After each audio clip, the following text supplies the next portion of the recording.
लोकसभा चुनाव नतीजे आए महीना भर भी नहीं हुआ कि सियासी दल फिर से चुनावी मोड में हैं। 7 राज्यों की 13 सीटों पर उपचुनाव के बाद अब लोकसभा सीटों के लिहाज से सबसे बड़े सूबे यानी उत्तर प्रदेश की बारी है। यूपी की 10 विधानसभा सीटों पर उपचुनाव होने हैं।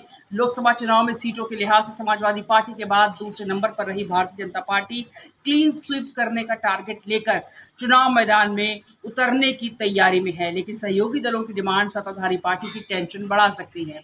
बीजेपी की अगुवाई वाले राष्ट्रीय जनतांत्रिक गठबंधन यानी एनडीए के 2 घटक दल दो सीटों की डिमांड कर रहे हैं। डॉक्टर संजय निषाद की अगुवाई वाली निषाद पार्टी और जेएन चौधरी की अगुवाई वाली राष्ट्रीय लोकदल यानी आरएलडी दो सीटों पर दावेदारी कर रहे हैं।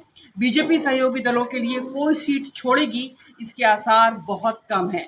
निषाद पार्टी और आरएलडी की ओर से दो सीटों पर की जा रही दावेदारी का आधार क्या है और एनडीए में से लेकर क्यों पेच फंस रहा है, ये है बहुत बड़ा सवाल। बीजेपी की ओर से हर सीट पर उम्मीदवार उतारने की तैयारी के बीच निषाद पार्टी के प्रमुख दिल्ली का भी चक्कर लगाए आए हैं।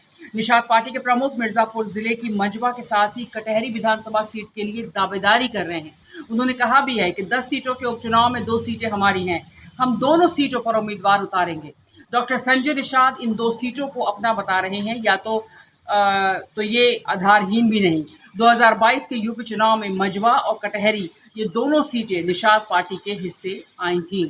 मजवा सीट से निषाद पार्टी के विनोद बिंद जीते थे, जबकि कटहरी सीट पर पार्टी के उम्मीदवार को शिकस्त मिली थी। मजवा विधायक विनोद अब भदोही सीट से सांसद निर्वाचित होने के बाद विधानसभा की सदस्यता से इस्तीफा दे चुके हैं।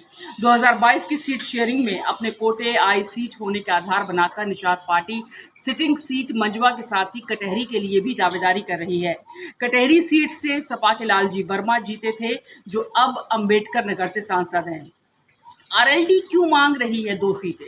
मुजफ्फरनगर जिले की मीरापुर सीट से 2022 में आरएलडी के चंदन चौहान जीते थे और चंदन चौहान अब बिजनौर सीट से सांसद हैं और उनके इस्तीफे से रिक्त हुई इस सीट पर उपचुनाव होने हैं। आरएलडी अपनी इस सीट के साथ ही अलीगढ़ जिले की खैर, जो कि सुरक्षित सीट मानी जाती है, उसकी दावेदारी कर रहे हैं।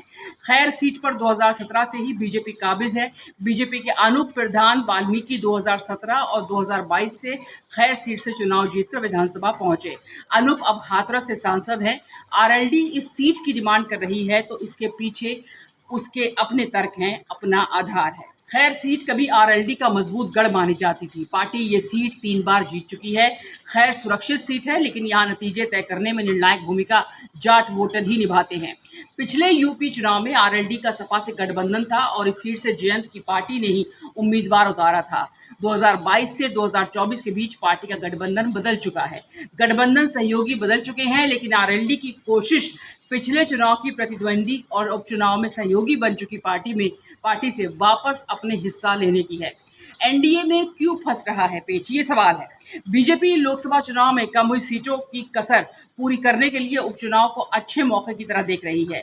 बीजेपी की कोशिश है कि अधिक से अधिक सीटें जीतकर लोकसभा चुनाव के बाद से आक्रामक विपक्ष के तेवरों की धार कूद की जाए। ये उपचुनाव एक तरह से सीएम योगी की लोकप्रियता का भी लिटमस टेस्ट माना जा रहा है। उपचुनाव को एक तरह से योगी बनाम अखिलेश भी कहा जा रहा है। ऐसे में संगठन के साथ ही सरकार और खुद सीएम भी कोई कसर छोड़ना नहीं चाहते।